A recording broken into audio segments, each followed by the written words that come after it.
This video is for Lesson 7, Level 12 in Code.org.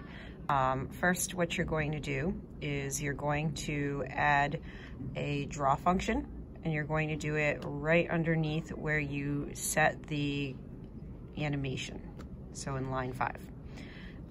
Then what you're going to do is you're going to scroll down to line 8.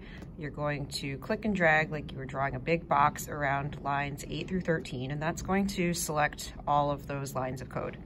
You're then going to drag them into the draw function. Next, what you're going to do is you're going to update either your sprites X or your sprites Y. So right now I'm just going to hit run to show what I have. So I want my sprite to move up and down, so I'm going to update my sprites Y. So I'm going to take a look at what my sprites Y is right now. Right now it's at 200. So what I'm going to do next is I'm going to go ahead into the sprites menu.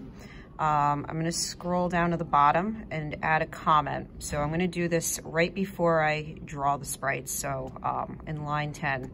And then I'm just going to type in change Y by a random number. That way I know what this code is going to do. So then from here, what I'm going to do is I'm going to scroll back up in the sprites menu, not quite all the way, but so that I have the sprite Y block. And what I'm going to do is I'm going to add the sprite Y block right here in line 11. So then that's going to look like what we see here. It comes up with an error, but just because we haven't added anything else. So then what we're going to do is we're going to click on math so that we can add a random number. We're going to add a random number and just put it in the blank. And then from that place, what we're going to do is, remember, we have to change the name so that it matches all throughout. So I'm just going to type in cat sprite, making sure that I'm copying the same spelling and capitalization. And then I'm going to give it a random number. So right now, the Y is at 200. I want it to move up a little bit and then down a little bit.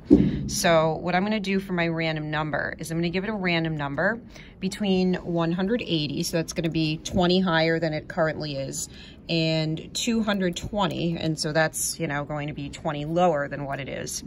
And so then if I click on reset and run, now my sprite, each time it's drawn, will appear at a random number between 180 and 220 for the Y position, and so it simulates as though it's jumping up and down, and that's it.